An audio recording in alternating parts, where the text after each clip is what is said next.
In 2026, something is quietly damaging the health of millions of people. It's not contagious, it's not rare, and it's not being treated as an emergency, even though it should be. All across the world, people are experiencing the same pattern of symptoms: constant fatigue, getting sick all the time, weak bones, muscle pain, depression, and taking forever to recover from even minor health problems. Most are just told they're stressed, getting older, or simply unlucky. But what's really disturbing is that this situation isn't random. It doesn't affect everyone equally. Certain communities are suffering far more than others, and it's not just about genetics. Today, I'm going to explain 5 reasons why this crisis exists. The first 3 are commonly discussed. The 4th is rarely mentioned, and the 5th, the most important one, connects all the others together.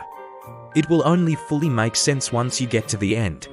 At the very center of this crisis is vitamin D deficiency. Now, most people think vitamin D deficiency is just a minor nutritional issue, something you can fix easily, not worth worrying about. But vitamin D isn't an ordinary vitamin. It acts more like a hormone, influencing how your immune system works, how your bones stay strong, how your muscles function, and how your brain regulates your mood. When vitamin D levels are low, the damage is slow and silent. Over time, the immune system weakens. Bones become fragile, muscles lose strength, you get more infections, and your mental health declines.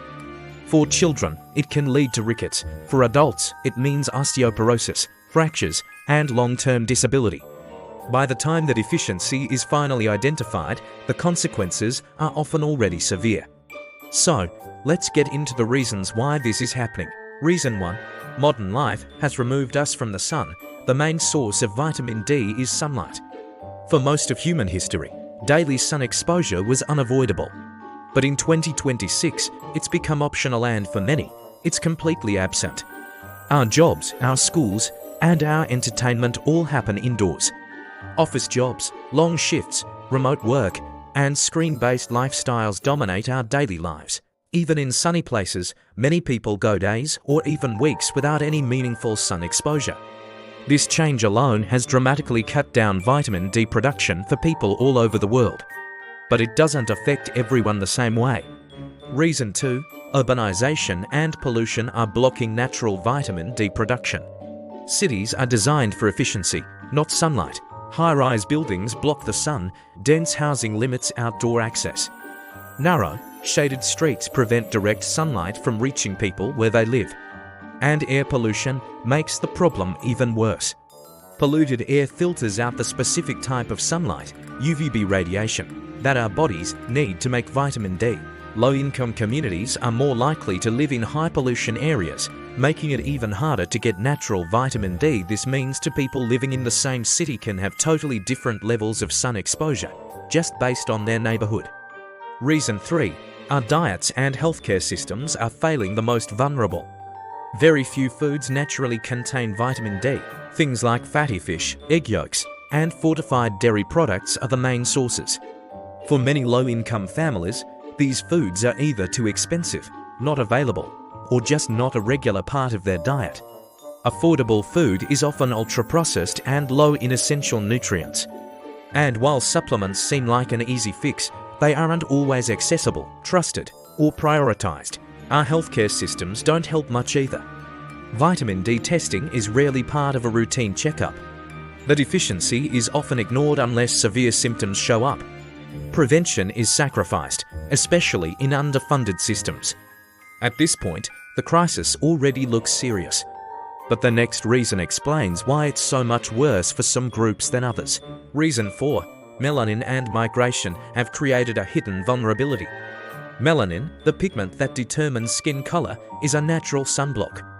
Darker skin provides excellent protection against intense UV radiation in equatorial regions, but it also reduces vitamin D production by up to 90%. For most of human history, this was a balanced adaptation. But as people migrated away from the equator to places with less sunlight, their melanin levels didn't change as quickly. So today, a person with dark skin living in a northern city like London or Chicago needs up to 10 times more sun exposure than a person with light skin to make the same amount of vitamin D. This biological reality is almost never discussed in public health. As a result, communities of color, especially Black and South Asian populations, face a dramatically higher risk of severe deficiency. This isn't a genetic flaw, it's a mismatch between biology and environment. And now for the final reason, the one that ties it all together. Reason 5. The crisis is invisible by design. The system is just not built to see this problem. Vitamin D deficiency is a slow, chronic issue. It doesn't cause immediate, dramatic symptoms. Its effects, fatigue, weak bones, frequent colds, are easily dismissed as just part of modern life. Healthcare systems are built to treat emergencies, not to prevent slow-motion crises. There's no financial incentive to run mass screening campaigns for vitamin D. There's no public pressure to redesign cities for more sunlight or to fix nutritional inequality.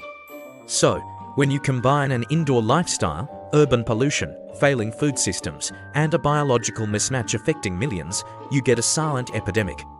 It's a crisis that hides in plain sight, hitting the most vulnerable members of society while the system looks the other way. This isn't just a health issue. It's an issue of justice. Thanks for watching. If this video opened your eyes, please share it so more people can understand what's really going on. Don't forget to like and subscribe for more content that matters.